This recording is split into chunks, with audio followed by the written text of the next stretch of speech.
This year, the Sundance Documentary Grand Jury Prize went to Capturing the Friedmans. The film explores how accusations of child molestation tore apart the Friedman family of Great Neck, Long Island.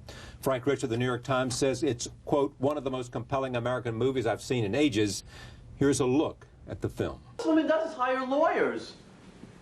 I honestly have to tell you, anything that she decides, I can't trust. Arnie, they don't trust me. Well, we don't trust her. We lived with her for 2 months while you were in jail, and we learned not to trust her.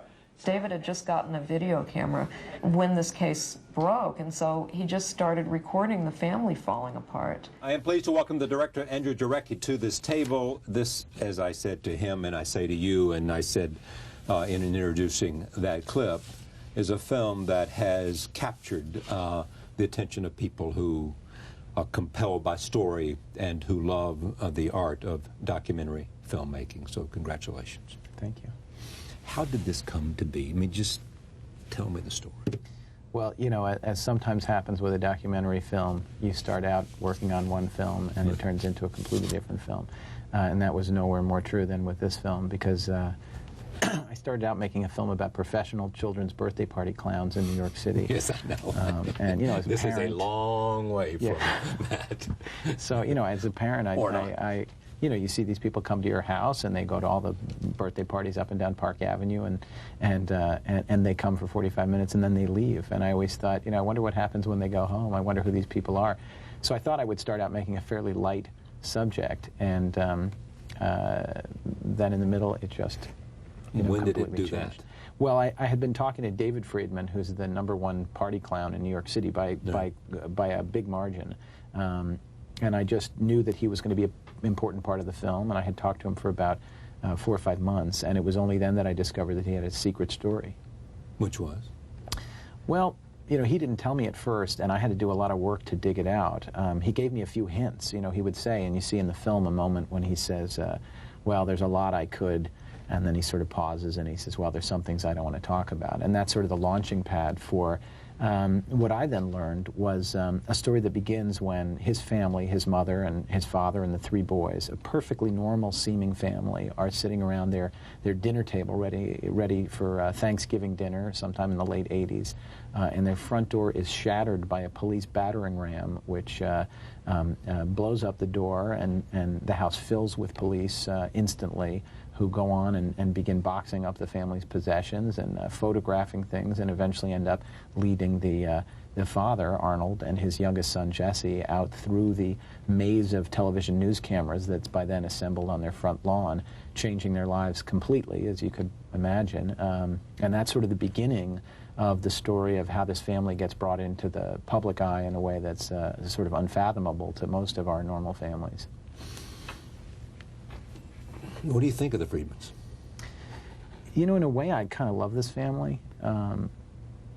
I think it's hard to make a film about a family for 3 years and not have a real strong feelings toward them, particularly when you see the media coverage of this case and of this family's story is so incredibly heartless. Whatever you believe about the Friedmans' guilt or innocence, seeing them as human beings, as I did for 3 years, instead of these sort of one-dimensional evil characters, which is how they were portrayed in the media, is something that really stays with you, and it did with me. What do you believe about their guilt or innocence? Well, you know, one of the things that disturbed me a lot about the filmmaking process here is how many people were willing to spend a great deal of time giving me detailed renditions of events that took place when they weren't present. And so I sort of decided that with everyone else willing to give you the second-hand and third-hand information, I would not do that in the film. And so instead, what I've tried to do is to give every conceivable piece of evidence that the police would have dug out had there been a real investigation, which there really wasn't here.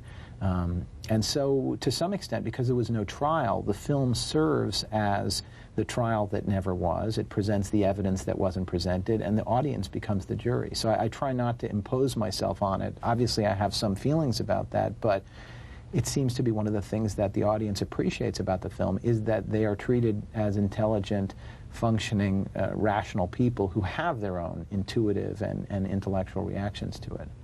The home videos that you have here, what do they add to it? Well, it's interesting. You know, I didn't know that the home videos existed, and I had tons of film of the family, 8mm films that the father and his father had taken over the years. But it wasn't until I had worked with David for a number of months, and until I came back to him and I said, "Look, I'm telling this other story, and it has to be told, and I think you should want it to be told," that he finally said, "Well, if you're really going to tell this other story, I should tell you that in addition to all that other stuff I gave you, there's another 25 hours of home videos that I started filming after the police showed up."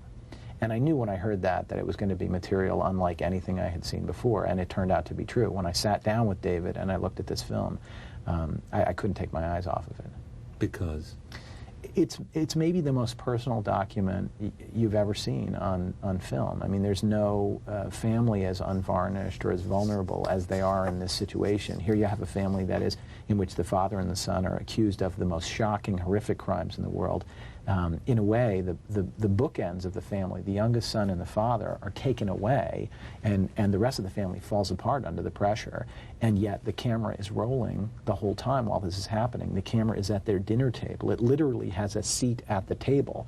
You know, the incredible thing about this document that they've made is how candid it is that it shows them warts and all in the worst conceivable situation. You know, maybe a very tragic version, because, you know, we're so tuned in now to reality television, but, you know, you watch the Friedmans for a minute and you see the incredible power of real reality as opposed to that reality you see on TV where, you know, the people are starving on the island, but you know that if they spin the camera around, there's there's a catering truck there. Well, the Friedmans are real, and they're a real family, and I think that makes us connect with them in a way that we otherwise wouldn't. I mean, we have to see these people as real people. I use the Osmonds specifically as you know, as a case where there's a kind of cinema verite, and then whatever performance element there is there. Right. There's also, if you stay there long enough, it's been true since American Family was on PBS a long time ago. Sure. I mean, there is just this sense of you get this at some point reality. Yeah. And you have this deeper, stronger, more powerful. Yeah. Than you'll ever see it. Yeah, it is incredible. I mean, the police would have us believe, I think, in the film and in all their discussions about it, that the Friedmans are just so disconnected from reality that they just didn't know the difference, and so their taping is just another example of their craziness. They're just totally dysfunctional. I mean, I think that David Friedman's explanation is more plausible, which is that, you know, he knew that his father was going to jail in 6 weeks. And so, of course, he bought a video camera because he wanted his kids and his grandkids to see what his father was like, and he didn't want them to read about it in ancient newspaper articles. He wanted them to know his father was that plus more. Yeah, and was a person, I think, and perhaps a very flawed person. I mean, this is one of the things about the film that was so, particularly this year, when, you know, in America we sort of have this year where we've got lists of, you know, good people and bad people, and we've got lists of good countries and bad countries, and the idea that there is so much gray area, you know, that in reality you can have a good person who does some very bad things is troubling, I think, you know, but fascinating. The fact that pedophilia was at the center of this, was it harder, you as a young man with children living in... Well, I mean, it was certainly harder to make the film because as soon as that's the subject matter, nobody gives you anything, right? Everybody says that you know, that it's secret and you can't have documents. For me, as I got further into it, I found that the thing that disturbed me the most as a father with young kids is what happened to Jesse Friedman here. Because, you know, if this had been a shoplifting case, I think the case would have been thrown out because the police work was so bad. But because of the nature of the case, it's sort of hands off, and everybody says, well, you know, it's going to be whatever it is. We don't want to be I don't want to be the one to sign off on a release order, because what if they did it? Right. And the fear here is that you have an 18-year-old kid who gets in front of a judge who's, you know, in her 50s, and who says in the film, there was never a doubt in my mind as to their guilt, despite the fact that she's never seen a trial. So you have this incredible amount of pressure building up on a very young kid, essentially to plead guilty to crimes which later he says he had nothing to do with. So there is that fear as a father that, you know, bad things happen to your kids, and whatever your perspective on the film is, you know, it certainly shows that. All right, roll tape. This is a scene in which Elaine and Howard, Arnold's wife and brother, respectively, Arnold, remember, is at the center of this, reflect on the family troubles. Here's that scene.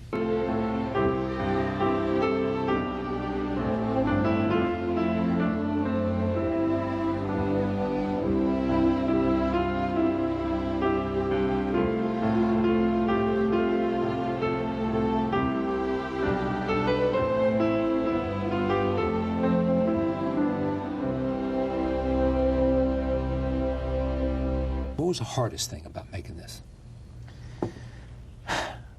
Well, I think the sense that there were so many vested interests and so many people whose careers had been made by this story, or so many people whose lives had been ruined by it, that I knew the stakes were very, very high. And when I first started making the movie, you had this kid who was still in jail, whose life is still very much in jeopardy even today. So there was a huge sense of responsibility, I think, around that.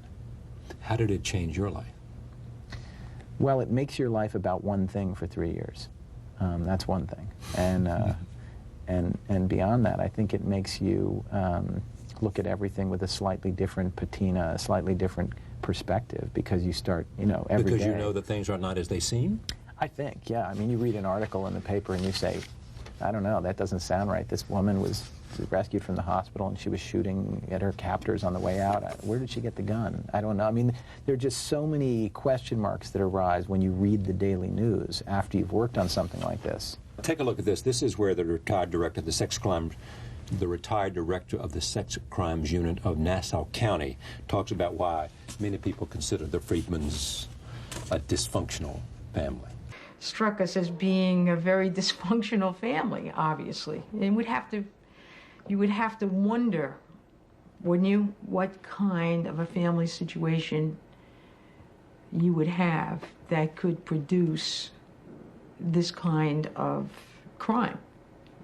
And what might it be like to grow up in a household like this? I don't know. I can't even imagine. Arnold, again, you like him? I wouldn't say that I like Arnold. Arnold is a very troubled guy. I'd say. I think if you're his son, you probably have to have very strong feelings of love toward him. I think that's why David is so defensive about his father. But I think, in a lot of ways people have said to me, what's the point here? Isn't Arnold unredeemable? Yeah. We used to joke that when Arnold was, because Arnold admits to certain crimes but not others, we used to say when we were editing the film that Arnold's attitude was to sort of indignantly say, I am being accused of the wrong felonies. Yes. And, there is a certain sense that Arnold is splitting hairs over what he did and what he didn't do. But where the difference is, I think, in this situation, is that his 18-year-old son went to jail for almost as many years as he had been alive at that time.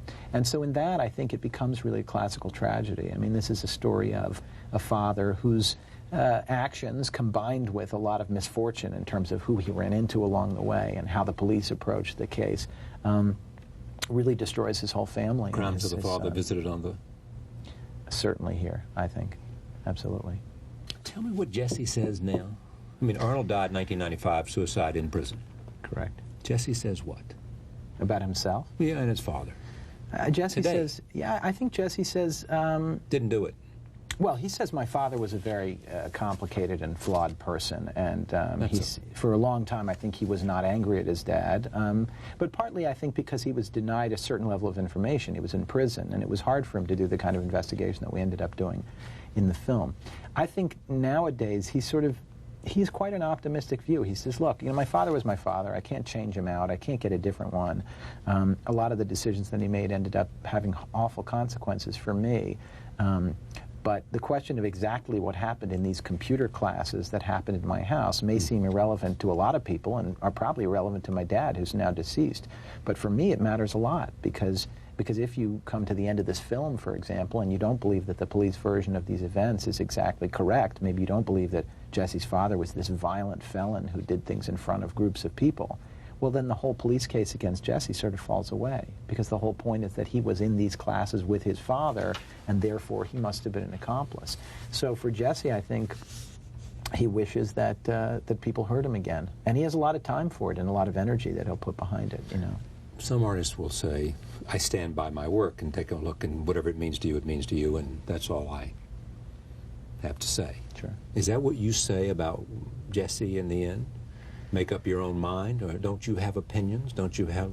I'll tell you, I certainly have agonized over this because I do come and have opinions periodically, and I periodically you have opinions. Well, particularly in this film, because you know, every time you think you have the truth in this film, it sort of slithers away down some corridor, and suddenly you're left wondering again. And I felt that that was one of the things that had to come across about the film, is how hard it was to find the truth, how hard it is to find the truth, how our memories change over time to suit our needs. You know, we think we put our memories away in a box and we can go check on them later and they'll be the same. They're never the same. They're just these electrochemical bubbles that continue to bubble over time. With Jesse, I had a bit of a different feeling. I would say, from a sort of metacommunicative level, every experience I had in this film had something to do with someone obfuscating or manipulating me. Every time I met a lawyer or a police officer or somebody who was there or somebody who wasn't there, I found that the agenda was so strong that I couldn't get around it to get to the interview until a long time had gone by. I never felt that way about Jesse. And so what I would say is that I never had any reason to doubt Jesse's claim that he was completely innocent. When he would call me from prison for little 15-minute bites, which is all you get when you're calling from prison, he never said to me anything that gave me the sense that he didn't want me to do a piece of work. He would always call me and say, "What have you done? What are you finding out? Call more people. Have you called all the, you know, alleged victims? Have you gotten in touch with, you know, with everybody you can? Have you done everything you can?" He acted like he had nothing to hide. I felt that he had nothing to hide. Capturing the Friedmans. Nora Ephron. Do you know Nora? I do. He sent me this note saying, "You have got to see this film. You have got to talk to Andrew. You have got to," as Nora would do. Yeah. Well, I met her actually after she had seen the film, or shortly before. She said it was one of the best films she'd seen in a while. Yeah, it was very kind of her. I mean, obviously, that's a terrific person to get a compliment Well, from. you've had lots of other awards, and I ticked off a couple of them at Sundance and other places. But congratulations. It's a powerful piece of work. Thank you very much. Thank you for joining us. See you next time.